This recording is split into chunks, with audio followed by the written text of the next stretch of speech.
표대를 향하여 라는 제목으로 말씀을 나누겠습니다. 표대는 멀리 보이는 표적, 또 멀리 보이는 목표입니다. 그러니까 저 멀리 뭐 하나 표시가 딱 보이게 될 때 우리는 그것을 목표, 또 목표 지점 그러지만 주변에 보게 될 때 표대다 이렇게 보는 거죠. 바울 사도는 표대를 바라보고 표대를 향하여 살아왔습니다.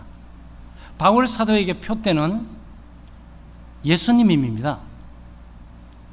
예수 그리스도가 바울 사도가 바라보고 또 믿고 따르고 도달해야 될 지점이었던 겁니다.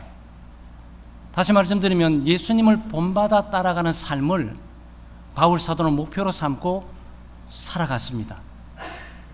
우리 모두는 이 부분을 너무나 잘 알고 있습니다. 예수님 믿는 사람들은 예수를 믿고 또 예수를 잘 따르면서 그리스도께서 가셨던 발자취를 우리가 하나하나 밟으면서 따라 살아가는 거죠.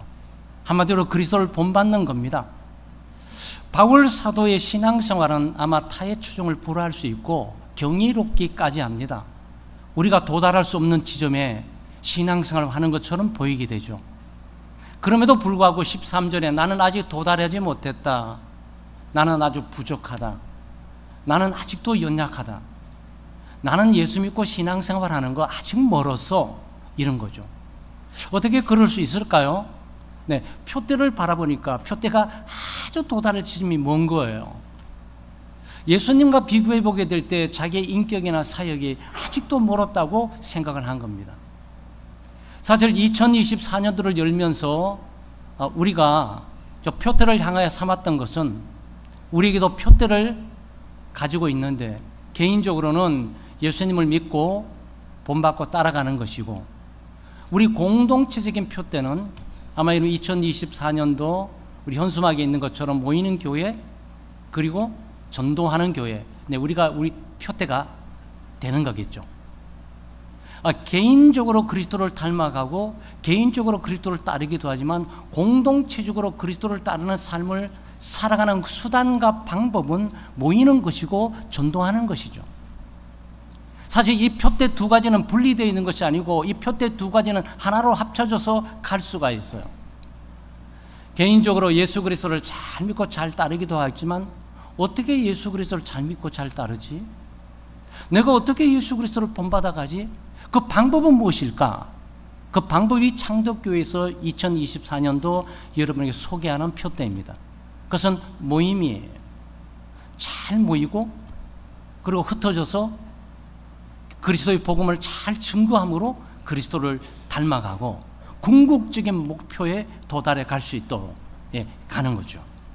오늘 우리는 우리 창덕교회의 목표 예수 그리스도를 본받는 바울 사도의 목표를 우리가 염두에 두고 우리 공동체적으로 2024년도 창대교회 가고 있는 표대 그 목표 지점 그것은 모이는 교회 우리가 전도하는 교회에 좀 초점을 맞춰보려고 합니다. 첫째는 모이는 교회입니다. 우리 창대교회 표 모이는 교회 이렇게 투명했습니다. 모임에는 여러 가지 목적이 있죠. 뭐 이유 없이 모이는 사람이 있습니까? 모이게 되면 뭔가는 해야 되는 거고 또 왜 모였는지 정도는 다 서로 나누면서 하는 겁니다. 예수 믿는 사람들이 모이게 될 때는 예배가 있습니다. 예수 믿는 사람들이 모이게 될 때는 그리스도 안에서 친교가 있고 또 협력이 있고 섬김이 있고 세움이 있죠. 예수 믿는 사람들이 모이게 될 때 하나님의 말씀을 공부하면서 하나님을 더 알아가고 그리스도를 더 알아가는 일들이 거기에 있게 되죠.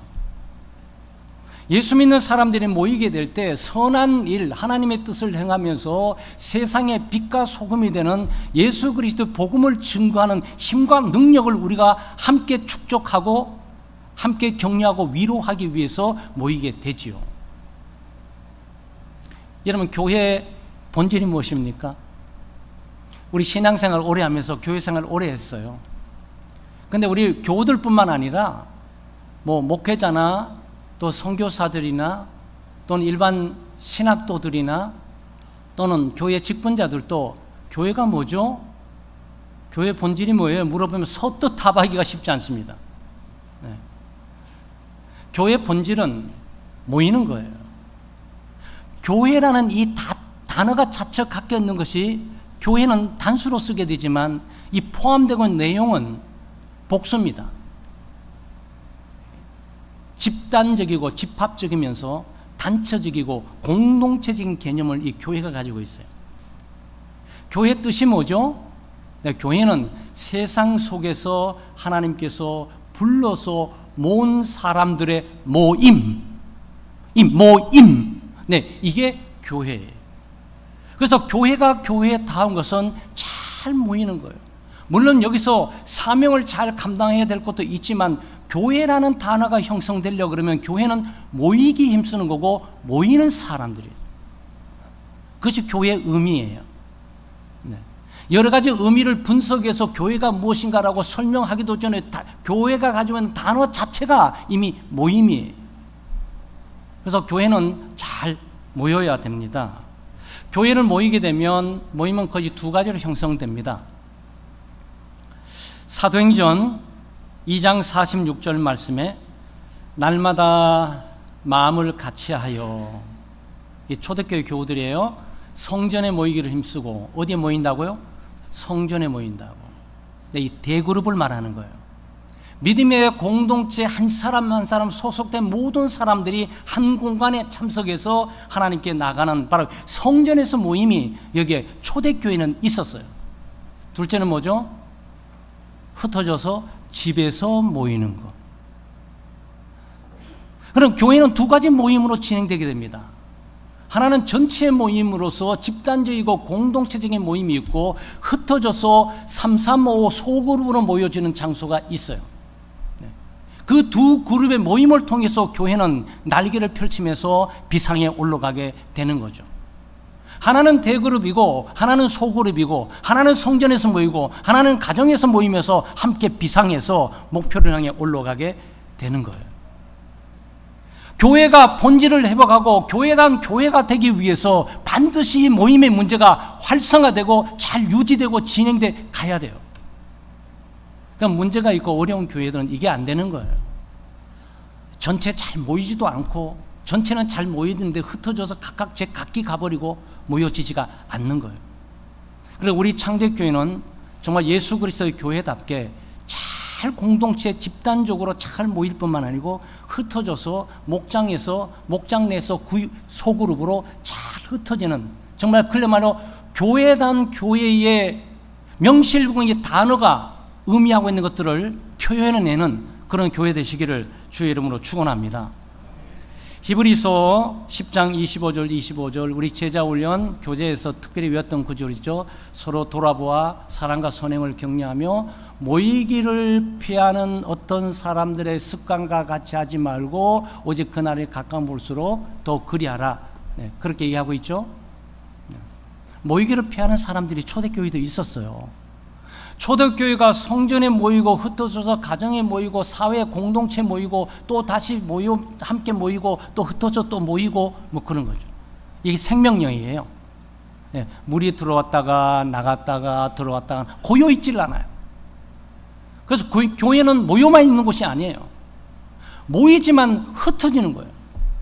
흩어지면 어디로 가죠? 네, 가정으로 갑니다. 직장으로 가게 되죠. 직장 신우애들이 있는 것을 발견하게 될 거고, 이러면 사회 직장뿐만 아니라 여러 곳에 기독교인들이 모여서 거기서 집단적인 것이 아니고 흩어져서 직장 내에서 학교 내에서 예배를 드리면서 그들의 모임을 갖고 있는 것들을 발견하게 됩니다. 그 교회의 역동석이에요. 네. 바로 거기서 교회의 능력과 교회의 기능들, 역할들이 드러나게 되는 거죠. 네, 여기서는 교회의 본질들을 회복하면서 서로 위로하고 격려하고 서로 확인하고 흩어져서 거기서 빛과 소금의 직분을 감당하는 거죠. 그러니까 예수님께서 너희는 세상의 빛과 소금이라고 그랬잖아요. 직장의 빛, 학교의 빛, 가정의 빛, 바로 거기서 교회가 빛을 발하게 되는 거죠. 그런데 빛이 흐려지고 빛의 영향력이 약해지고 빛을 공급하는 힘이 약해질 때는 어떻게 하는 거죠?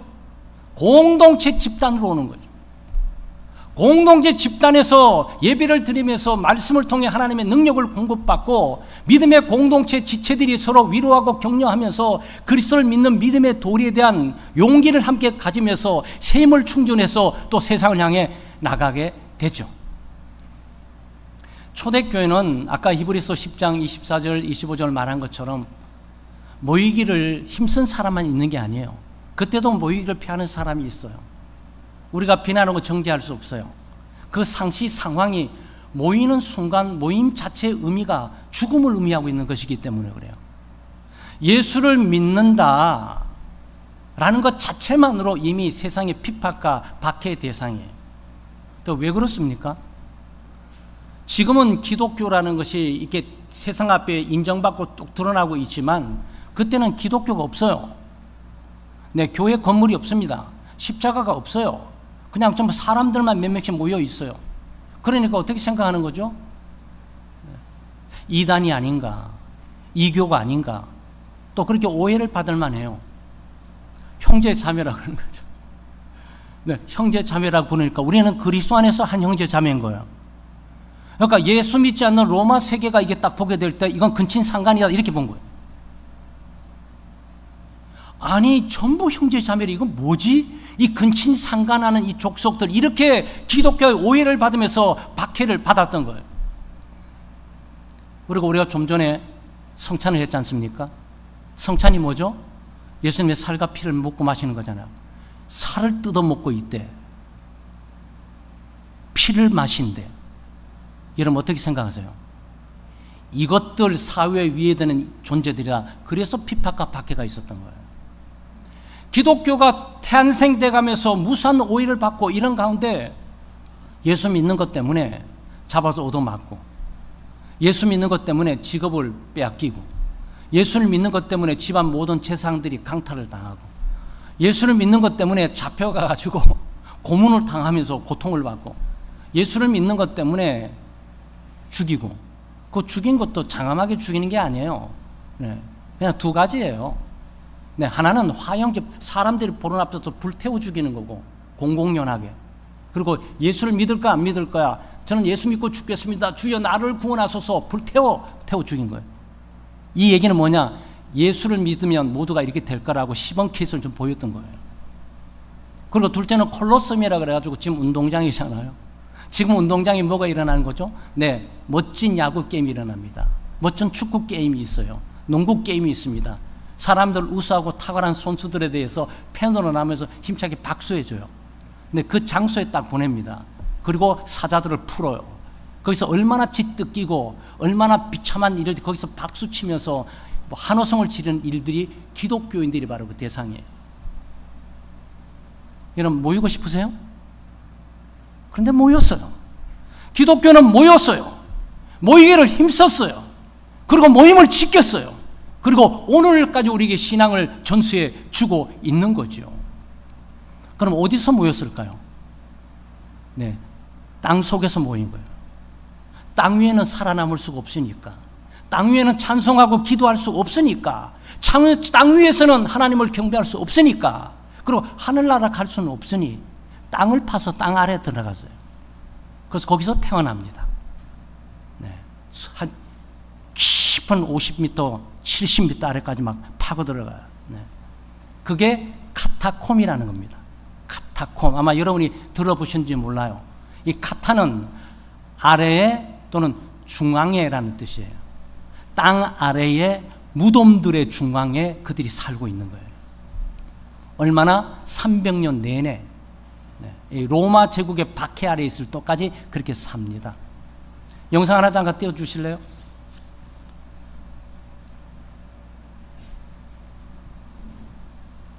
네, 카타콤입니다.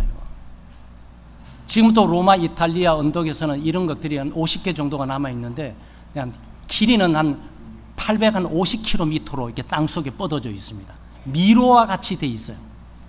그러니 이 예수 믿는 사람을 찾을 수가 없어요. 여기서 잡아낼 수도 없어요.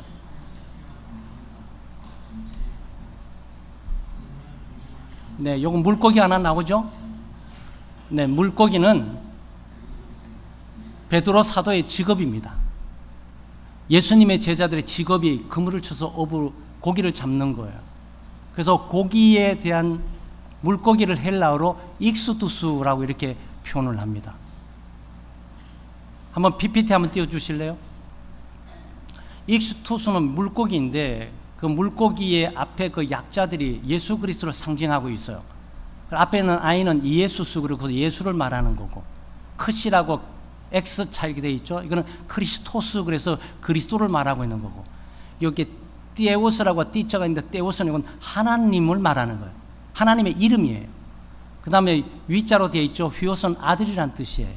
소테리라고 S가 이렇게 되어 있는데, 네, 이건 소테리온, 그래가지고 구원자라는 뜻이에요. 그러니까 도합해서 물고기가 뭘 의미하는 거죠? 예수 그리스도 하나님의 아들은 구원자이시다 라고 이것이 물고기를 박아서 지나가는 거예요. 그러므로 기독교인이 여기 기독교인 모임이 있다라고 한 거예요. 그래서 로마 사람들은 이것이 무슨 의미인지 좀 파악할 길이 없어요. 이건 카타콤 밑에 들어가면서 이것이 박혀있는 동안은 거기에 모임이 진행되는 거고, 거기에 예수 그리스도 하나님의 아들은 우리의 구세주이시다 라는 물고기 표시를 통해서 서로 모임을 갖고 갔던 거예요. 여러분, 얼마나 놀라운 일입니까? 이들이 300년 동안 이 땅 밑에서 무덤 중간에서 살았어요. 얼마나 아이러니컬합니까? 모순적이죠. 사람이 죽어 있는 데서 기독교인은 생명을 유지하고 있어요. 역설적이지만 이게 십자가의 능력과 이게 기독교 믿음의 능력이 아니겠냔 말이죠. 이제 우리는 모이기를 힘써야 됩니다. 이들은 교회를 지켰어요. 교회 본질을 붙들었어요. 어떤 상황과 여건 가운데 교회 본질을 흐트러뜨리거나 잃어버리지 않았어요. 잊지 않았습니다. 환경을 극복하면서 어디에서든지 모여서 그들은 기독교의 본질을 가지고 있었죠. 여러분, 우리처럼 이처럼 신앙의 자유가 있고, 또 이처럼 우리가 교회 생활을 드다니면서 밖에 핍박 없이 모일 수 있는 이런 좋은 환경과 여건이 어디에 있겠습니까? 이런데도 우리가 모이지 않다면 이건 죄다.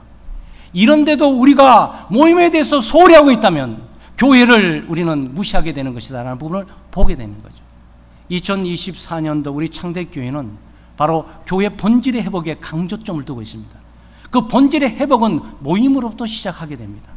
그래서 여러분, 2024년도는 대모임, 대그룹, 소그룹, 목장에서 소그룹 잘 모이셔서 살아있는 교회, 생명력이 있는 교회, 환경과 여건을 극복하면서 생생하게 호흡하는 그런 교회 되시기를 주의 이름으로 축원합니다. 두 번째는 전도하는 교회입니다. 우리 창대교회, 우리 표대는 전도하는 교회예요. 이것은 바울 사도의 표대를 향하여 사는 삶과 또 동떨어져 있는 것 아닙니다. 같습니다. 바울 사도는 전도하면서 그리스도를 닮아갔어요. 교회를 세우면서 그리스도를 닮아갔어요. 잃어버린 영혼을 주님께로 인도하면서 그리스도를 닮아갔어요. 우리도 역시 전도하면서 그리스도를 닮아가고, 전도하면서 그리스도의 발자취를 따르고, 전도하면서 그리스도께서 가셨던 이 길에 대한 의미를 우리가 알고 깨닫고 살아가는 것이죠. 전도는 하나님 구원 계획의 중심에 있는 거예요. 네, 하나님의 마음은 전도로 가득 차 있어요. 그래서 예수님께서도 잃어버린 한 양을 데리고 오면서 한 영혼을 얻는 것은 온 천하보다도 귀하고, 하나님의 나라에는 잔치가 있고 하나님은 기뻐한다는 이거는 그것이 하나님의 마음에 흡족한 거기 때문에 그래요. 하나님 바로 그걸 원하셨던 거예요. 하나님 바로 그 계획이셨던 거예요. 예수님이 이 땅에 오셔서 하셨던 일들이 천국 복음을 증거하면서 전도하셨어요. 예수님의 병 고치는 거, 귀신을 추방하는 거, 어려운 사람들의 음식을 공급하는 거, 죽은 자를 살려내는 이 기적들 다 의미가 있어요. 근데 왜 이렇게 했을까요? 전도하려고. 주님이 빵을 먹이고 기적을 행하고 병든 자를 고치고 죽은 자를 살리고 귀신을 추방하는 모든 능력은 능력 자체를 보게 하는 것이 아니고, 이걸 통해서 예수를 믿게 하는 전도의 목적이 그 속에 있는 거예요.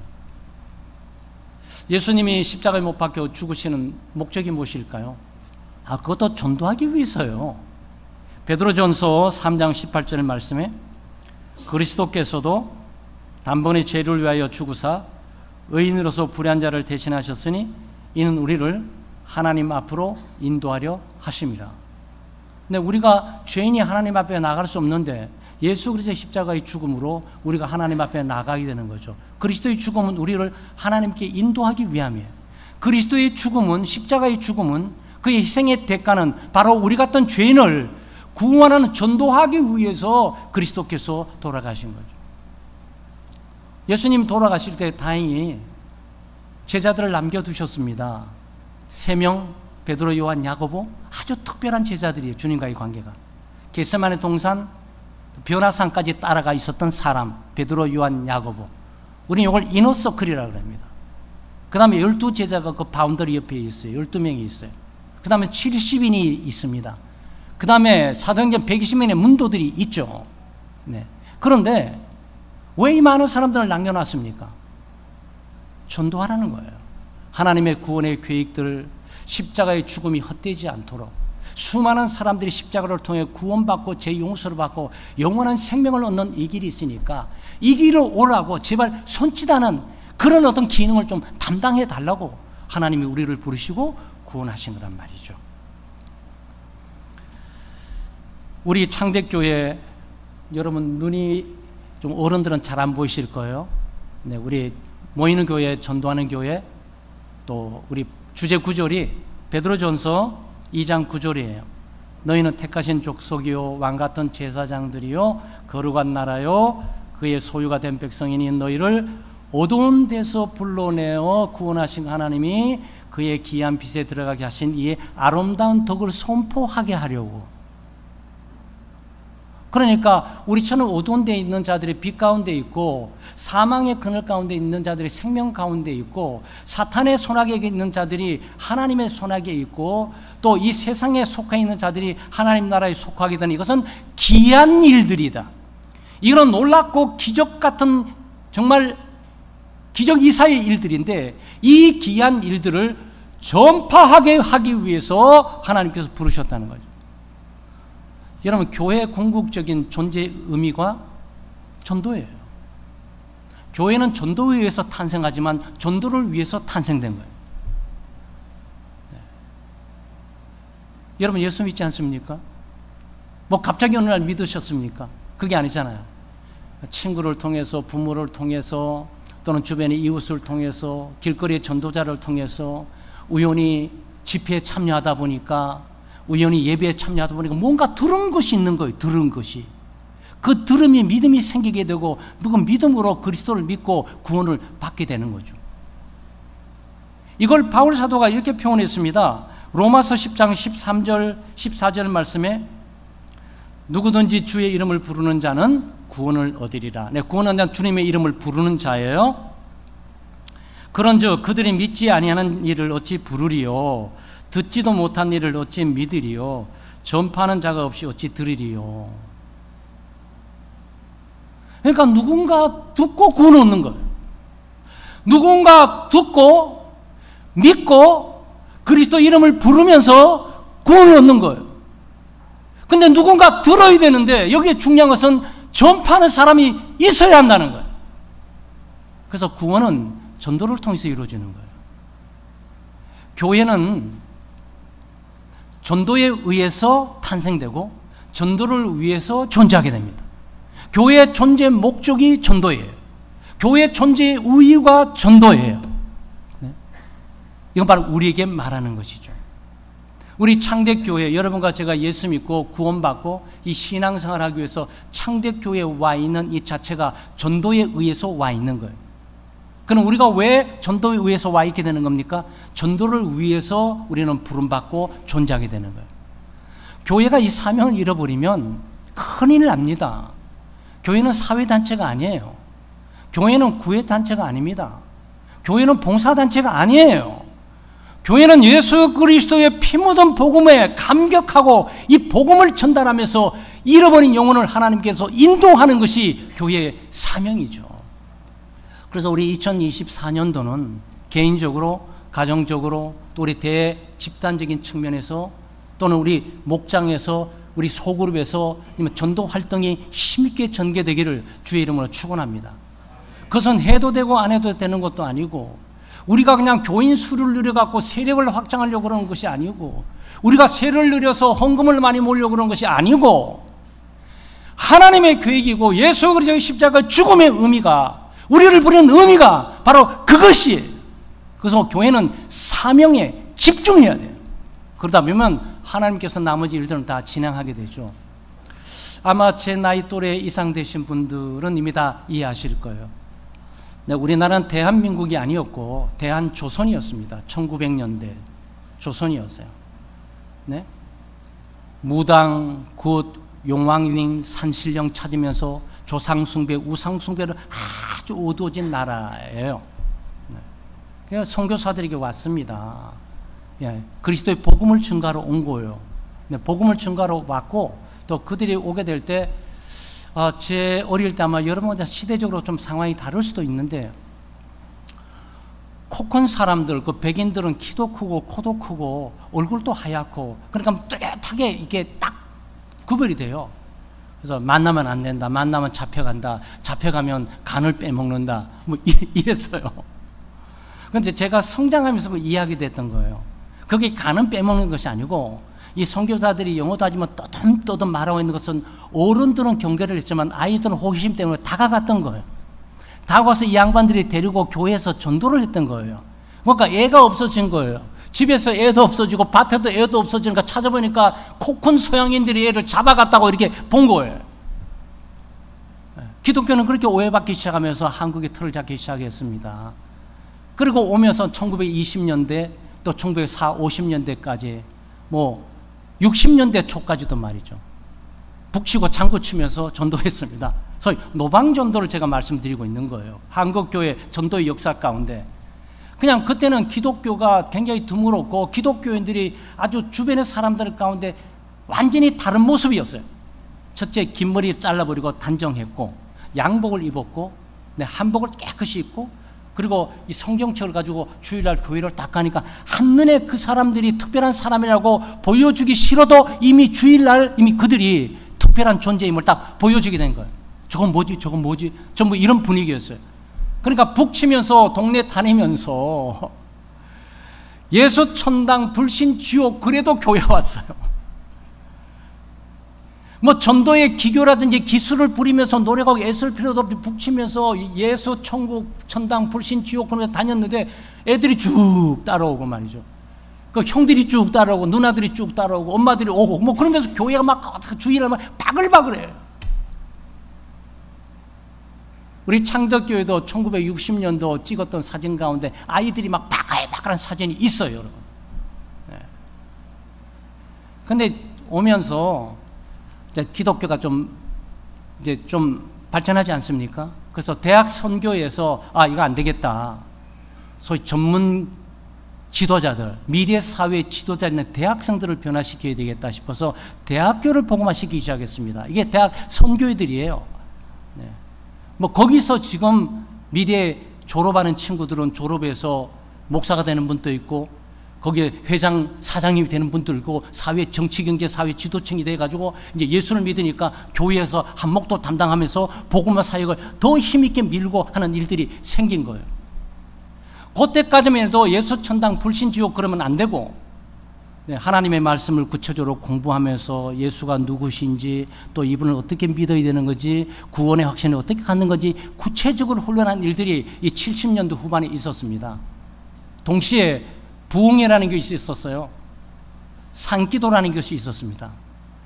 그래서 예수 믿지 않는 사람들이 여기저기 손 끌려가지고 부흥회 저녁에, 수요 저녁, 뭐 목요 저녁에 끌려가지고 한 2시간 동안 막 박수 치면서 열광적으로 쭉 그러면서 말이죠. 막 내게 강 같은 평화 그러면서 박수 치면서 하니까 여기는 또 다른 세상인 거예요. 그래서 예수 믿지 않는 사람들이 이 열정과 이 열기는 뭐지? 뭔가 있는가 보다 싶어서 전도로 이렇게 진행됐던 겁니다. 그래서 노방 전도도 하고 가가오 전도도 하고 저도 정말 열심히 했던 것 같아요. 네? 그렇게 했는데 지금은 이제 그렇게 되지가 않고, 지금은 이제 교육 수준도 올라가고 사람들이 기독교가 뭔지도 알고 좀 이제 돈 맛도 알고 물질만도 알고 세상 출세 성공도 해야 되겠고, 그래서 기독교의 소리가 들려지는 것이 아니고 돈을 벌 수 있냐, 성공할 수 있냐, 이런 물질 만능주의로 넘어가게 됩니다. 일반 사람들이. 여기에 또 기독교가 실수를 해가지고 말이죠, 삶을 제대로 살아내지는 못하니까 목사님들도 실수하고 뭐 여러 가지 장로님들도 실수하고, 또 기독교는 아닌데 기독교와 비슷한 이단들이 있어서 사회를 막 어지럽히고 이렇게 하니까 주변의 사람들이 기독교는 경계해야 된다, 사회 배타적이다, 기독교 너나 잘 믿으세요, 뭐 이런 분위기가, 풍토가 계속 왔던 거예요. 그러니까 전도가 되지를 않아요. 전도하게 되면 너나 잘하세요 그래요. 목회자 세계에서 그러고, 목사님이라고 밝히기 어려워요. 해외 가게 되면 일부러 목사님이라고 딱 하얀 거 딱 해서 딱 가요. 그럼 이민국에 딱 알아봐요. 목사님 모시라고 딱 이민국 사무 오피서들이 딱 그래요. 근데 우리는 너나 잘하세요 뭐 이런 분위기니까 목사님이라고 말하면 도매 꿈으로 넘어가게 될까 두려워서 말하지 못하는 분위기까지 가고 있단 말이죠. 그 다음에 전철 전도, 노방 전도, 가가오 전도, 뭐 이게 좀 어려워진단 말이죠. 그러니까 소위 에티켓을 차려야 된다 그래가지고, 나 가는 길에 전도한다고 막는 거 이건 무례한 거 아니야, 뭐 이런 분위기로 지금 가고 있어요. 이제 전도 방법이 바뀌어야 되겠죠. 네, 그래서 우리가 개인 전도를 강조합니다. 관계 전도를 강조해요. 그리고 우리가 삶의 전도를 강조합니다. 우리의 삶을 다시 보여야 되겠다. 정말 내가 빛으로 소금으로 느껴지게 해야 되겠다. 내가 먼저 기독교적인 삶을 살아야 되겠다. 내가 먼저 사랑하고 성실한 삶의 모습을 내가 보이면서 이 친구가 나에게 기독교인이라고 말하기 전에 정말 성실한 친구야, 정말 괜찮은 사람이야, 나 저런 사람하고 좀 사귀고 싶어라는 분위기의 삶을 우리가 살아내야 된답니다. 2024년도 창덕교회 전도의 사역은 우리의 변화로부터 시작해야 되는 거예요. 네, 우리가 먼저 기독교적인 삶의 향기를 갖고 우리를 통해 기독교를 읽고 있는 편지가 되는 삶으로 우리가 살아야 되겠습니다. 가정에도 그렇고 직장에도 그렇고, 우리 사회에서도 그렇고 좀 더 양보하고 좀 더 줘주고, 뭐 네 거 내 거 똑같이 가르려고 막 싸우고 하지 말고, 이거 내 거 하나 더 가져가세요, 이거 말이죠. 네. 추운 겨울에 막 다 누가 뭐 물 한 잔 안 주나 그러는데 다 옷기 절며가지고 따뜻한 물 한 잔, 물 한 잔씩 좀 드세요. 저 친구 좀 고마운데 누구지? 나 지금 기독교인이래. 어디 교회 나간대? 그 교회 같이 가고 싶은데? 네, 그때 전도하는 거예요. 열린 마음과 호감을 갖고 기대하는 마음을 갖고 있을 때, 그때 우리가 전도하는 거죠. 내 속에 있는 소망에 관한 이유를 궁금해하니까 내가 알려주는 거죠. 나는 그리스도를 따라 살고 있고 그리스도께서 나의 구세주고 또 그분이 나에게 원해서 내가 하는 거야. 뭐 이렇게 살다 보면 주님이 나와 함께 하시고 나를 위로하시고 격려하시고 내가 힘을 주시지. 뭐 시간이 있으면 한번 교회 나와 보든지, 아니면 내게 시간 주면 내가 예수 믿는 도리를 한번 잠깐 말해도 될까? 뭐 이렇게 말이죠. 그 전도가 이렇게 자연스럽게 가야 되는 거죠. 그 혼자만은 안 돼요. 왜? 우리가 속으로 있어야 되는 이유가 뭡니까? 교회까지 오는 게 힘들어요, 여러분. 여러분에게 고백하지만 여러분도 그러실걸요? 저 어디든지 예수님이 계시고 하나님 계시고 꿀뚝같이 믿고 있습니다. 지옥의 중앙에서 하나님이 계시는 것을 믿고 있어요. 그런데도 제가 불당을 한번 넘어가 보지는 못했어요. 그럼 제가 무슨 말인지 이해하실 거예요. 산에 가서 등산하면서 불교 사찰 주변을 왔다 갔다 하면서 뭐 이런 그림들이 있고, 이 그림들이 왜 이렇게 무섭게 전부들 해놓고 압박감을 갖지 뭐 이러면서 그러지만, 불당은 제가 멀리서 봤지만 넘어가진 않았어요. 뭐 사탄에게 뭐 사로잡히거나 불교에게 사로잡혀가지고 내 신앙이 뭐 혼돈될까 봐 그런 게 아니에요. 또 다른 영역에 있는 세력권을 제가 느껴요. 그럼 내가 그 넘어가겠어요? 안 넘어가지. 예수 맞은 불교인들이 교회를 넘어올 수 있을까요? 어렵다고. 그걸 보는 거예요. 그러면 우리는 어떻게 전도해야 되는 겁니까? 우리 속으로 모였을 때 스타벅스에서 2시에 모여서 우리가 함께 얘기하기로 했는데, 친구한테 우리 차 한잔 할래? 거기 우리 아는 친구들 좀 오기로 돼 있는데 뭐 교제하고 친구 소개도 해줄게. 거기서 뭐 전도할 필요도 없고 예수 믿으라고 할 필요 없고 교회 나오라고 할 필요 없어요. 그냥 일반적인 대화를 나누는데 그 대화 속에 가치관이 다른 거야. 인생관이 좀 다른 거예요. 물질관이 좀 달라요. 헌금을 해서 누구를 돕는다고 헌신한다고 그러는데 자기가 보니까 자기는 더 모아도 모자랄 판인데 이 친구들 도대체 뭐지? 지금 여러분 거기에 기독교의 가치관이 첨예하게 영향력을 준 모습이 있게 되는 거죠. 우리 전도 그렇게 하는 겁니다. 그래서 소그룹을 통해서 오는 문제, 목장을 통해서 건너오는 문제는 별로 어려운 문제들이 아니에요. 많은 이단들에게 넘어가는 사람들이 바로 그래서 넘어가는 거예요. 처음부터 이단이니까 너 믿을래 이렇게 당하는 게 아니잖아요. 나 너 사랑하고 나 좋아해. 그리고 괜찮은 분 그때. 그래서 우리는 이렇게 선한 일을 하고 싶고 이웃에 구제 활동하는데 구제하는데 좀 참여하실 수 있겠어요? 이렇게 가는 거죠. 사랑하는 여러분, 2024년도 우리에게 새롭게 주어진 시간이기도 하지만 우리 창대교회를 향한 하나님의 계획과 뜻도 새로운 계획을 갖고 있어요. 근데 바울 사도는 예수 그리스도를 본받는 걸 표대로 삼았다면 그 표대를 우리가 염두에 두고 가슴에 담고 우리가 개인적으로 그리스도를 본받아 따라 살아가면서 방법과 수단적인 측면에서 공동체 전체의 모임에 참여함으로 소그룹에 참여하고 목장에 참여함으로 거기서 말씀과 기도를 통해서 성도의 교제를 통해서 위로와 격려 사역을 통해서 예수 그리스도를 본받아가는 수단과 방법으로 우리가 이걸 사용한다면 우리는 양날개를 다 가지고 주님께 다가갈 수 있는 그런 삶이라고 볼 수 있습니다. 2024년도 잘 모이시고요. 그리고 정말 여러분 개인이나 목장이나 소그룹 가운데 정말 전도의 열매가 충만하고 그 기쁨을 함께 나누는 복된 신앙생활 하시기를 주의 이름으로 축원합니다.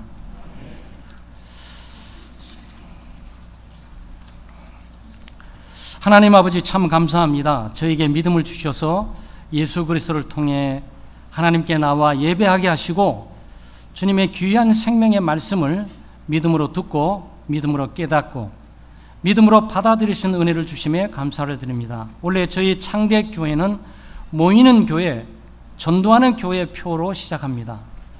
이 표를 모든 성도들이 마음에 새기게 해주시고 이 표를 신앙생활의 목표로 삼고 믿음으로 전진할 수 있게 해주시옵소서.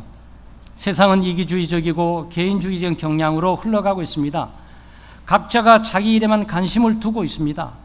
심지어 예수님을 믿는 사람까지도 모이기를 피하는 습관이 빠르게 형성되어 가기도 합니다. 교회 본질과 교회 본연의 사명을 교회가 잃어버릴까 두렵사오니 주여 저희를 붙들어 주시옵소서. 우리의 삶에 주님을 최우선 순위로 두게 하시고 믿음으로 사는 삶을 가장 복된 삶으로 여기게 하시고 주님의 몸된 교회 모임을 세상의 어떤 모임보다 귀하게 여기게 해 주시옵소서. 주여 세상은 죽음의 어두운 그림자가 드리워져 있습니다. 사방팔방에서 수많은 사람들이 죄악에 빠져 죽어가며 신음하고 흐득이고 있습니다. 이러한 때 저희를 사용하셔서 이들을 구원하게 주시옵소서. 우리에게 영혼을 사랑하는 마음을 주시고 불현듯 전도할 만한 뜨거운 마음이 불타르게 해 주시옵소서. 그래야 우리 힘과 능력으로 전도하는 것이 아니라 성령의 인도하심과 능력으로 전도할 수 있게 해 주시옵소서. 우리 모두에게 모이를 힘쓰고 모일 때마다 성령의 능력과 하나님의 사랑을 경험하게 하시고 흩어질 때마다 각자의 삶의 현장에서 잃어버린 영혼을 주님께로 인도하는 사역이 활발하게 이루어지게 해 주시옵소서. 감사드리며 예수님의 이름으로 기도하옵나이다. 아멘.